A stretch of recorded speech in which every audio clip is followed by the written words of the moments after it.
The aim of these videos is to clarify some of the points in a leaflet about land value taxation which you can download from the website of the Land Value Taxation campaign. Land value taxation is a method of raising public revenue by means of an annual tax on the rental value of land. It would replace, not add to, existing taxes.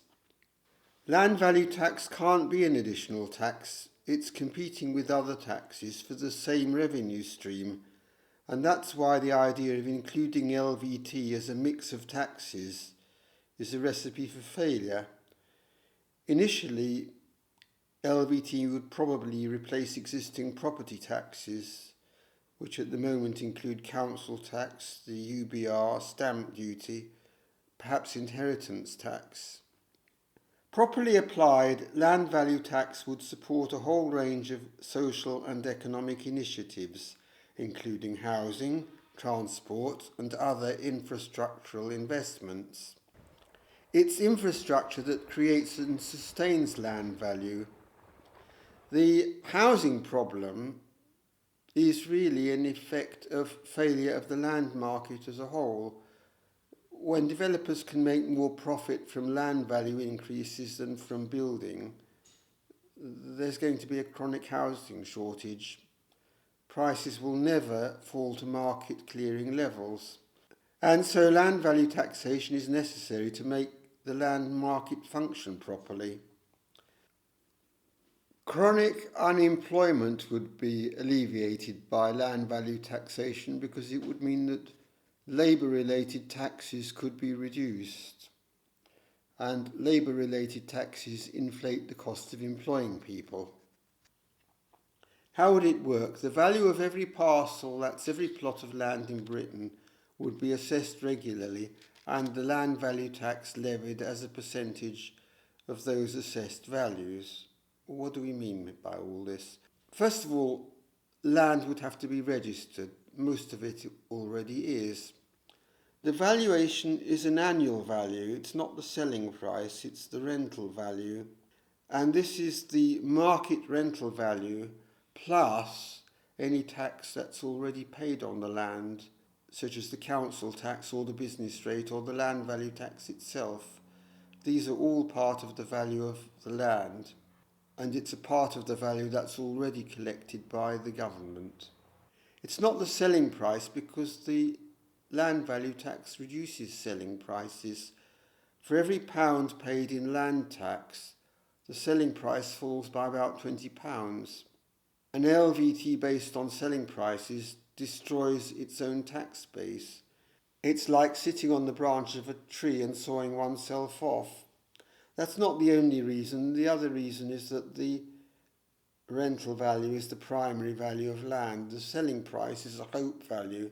It assumes that the rental income will continue to flow in year after year after year. Land means the site alone, not counting any improvements. The value of buildings, crops, drainage and other works which people have erected or carried out on each plot of land would be ignored. But it would be assumed that all neighbouring properties were developed as at the time of the valuation. Other things being equal, for example, a vacant site in a row of houses would be assessed at the same value as the adjacent sites which were occupied by houses. The valuation would be based on market evidence in accordance with the optimum use of the land within the planning regulations. If planning restrictions on a site were altered, the value would be reassessed. Just to bring this up to date, the valuation of land will be easier if the changes proposed in the 2020 planning white paper go through, because planning consent will be almost automatic once the land has been zoned for its intended use. There'll be no doubt as to what the land could be used for. The valuation process is surprisingly simple in the vast majority of cases. The valuers commence by finding the least valuable and most valuable sites in an area and then fill in from there. so that they're correct relative to each other. It isn't so important that the values are absolutely correct. It's the relative values that have to be got right. This land in North Wales is among the least valuable in the country. This in the City of London is probably the most valuable. A lot of the filling in valuation work can be done by using maps and aerial photographs and cross-referencing to information in the land registry and on property websites. There appears to be a flaw to residential property values in places like the poorer parts of the northeast, where land values can effectively be taken as close to zero. For example, where houses are worth less than their fire insurance value. And talking of poorer parts of the northeast, firms like Nissan would pay next to nothing in property tax on their factory in Sunderland. And the same goes for heavy chemical producers, oil refiners, even Network Rail.